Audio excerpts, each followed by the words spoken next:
We're now joined by Ethan Stiefel, who is Artistic Director at American Repertory Ballet. Good to see you, Ethan. Thank you. Nice to see you.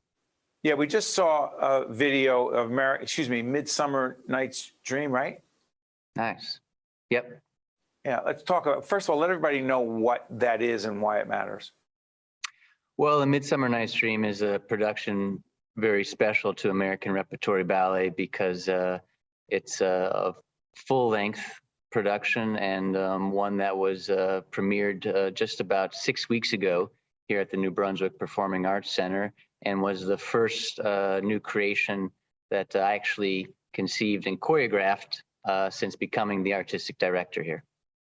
Talk about American Repertory Ballet. What is it?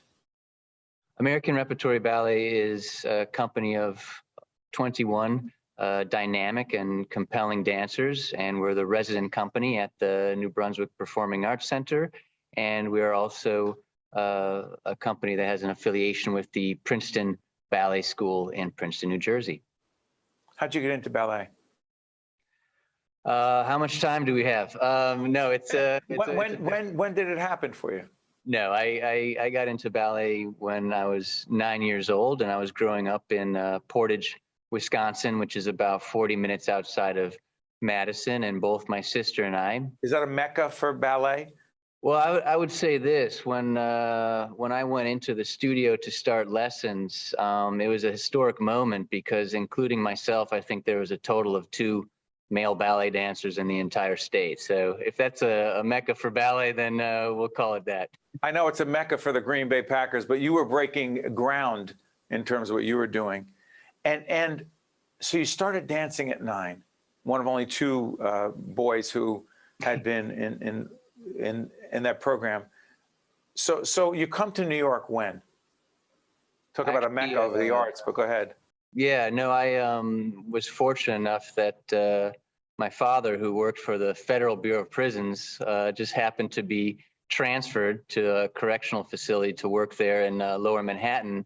And both my sister and I were lucky enough to get full scholarships at the School of American Ballet at Lincoln Center. So at the age of 14, I continued my ballet education with the School of American Ballet. And then at the age of 16, I was actually living and working in New York City because I had received a contract from the New York City Ballet. Ethan, how has COVID impacted ballet?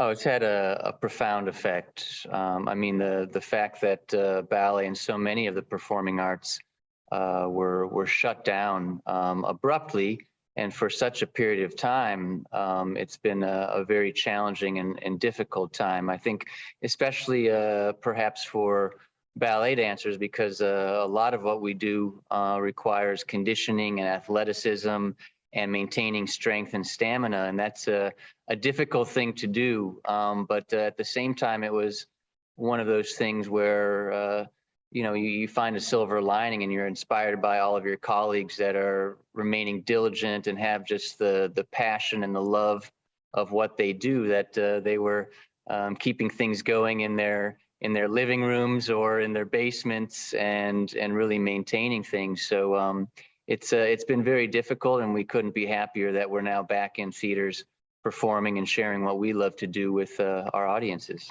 You know, I appreciate what you're saying about your love and the other people, other professionals in the field of ballet and the arts and the impact of COVID. And we'll continue to do programming.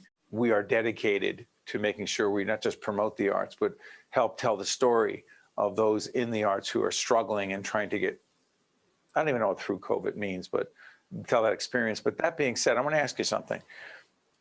Growing up in our home, every Saturday, believe it or not, other than listening to Sinatra, which was apparently it had to be done, but my mom was big on opera, Madame Butterfly, and ballet. So it was a big part of our world growing up. That's trust me, I can't sing and I can't dance. That being said, how do we make ballet, like opera, how do we make it more accessible to those who haven't been exposed? I think that how we do that is through the people and the programming. So it's something that I found when I was younger, that you want to see people up there on stage that you can relate to and have the same background. And so making sure that we have artists and people creating that are from diverse backgrounds and have different stories to tell is one thing that's very important. And then those stories in terms of what are the productions and the ballets we're putting on stage. So they see the people that they can relate to, but then we're also presenting stories or music or design that is also relevant to our audiences and our communities. Before I let you go, a lot of people may recognize you from the film Center Stage. Real quick, 30 seconds, that experience, describe it. Well, not anymore because I have a mustache and long hair. But So they no, may not recognize you. Check it out. Go ahead. I'm incognito, but no, look, that is something that was a once in a lifetime experience. And I was really just lucky to be the person selected to be in a film that has had such staying power and had such has such a cult following, but to be a representative of the art form that I love and to be up there not only acting or trying to act, but be up there performing and trying to do my best to show ballet and dance in the best light, and also then part of it being the ability to reach a broader audience through film and so on was just incredible. And I couldn't be happier and kind of pinch myself every day that I was Cooper Nielsen in Center Stage. Yeah, not bad. Good stuff. Hey, Ethan, I want to thank you so much for joining us, and you and the team at the American Repertory Ballet. We wish you all the best. Thank you, Ethan. Thank you. Appreciate it. You got it. We'll be right back after this. One-on-One with Steve Adubato has been a production of the Caucus Educational Corporation. Funding has been provided by RWJ Barnabas Health, the New Jersey Economic Development Authority, PSC&G, Choose New Jersey, Johnson & Johnson, Community Food Bank of New Jersey, Summit Health, Horizon Blue Cross Blue Shield of New Jersey, and by New Jersey Sharing Network. Promotional support provided by Jaffe Communications and by ROINJ. Hi, I'm Dr. Sharif Elnahal. Did you know that there are nearly 4,000 New Jerseyans waiting for a life-saving transplant? And 67% of those people are people of color. Just one organ and tissue donor can save 8 lives and enhance the lives of over 75 people. Let's come together to raise awareness in our diverse communities. Donation needs diversity.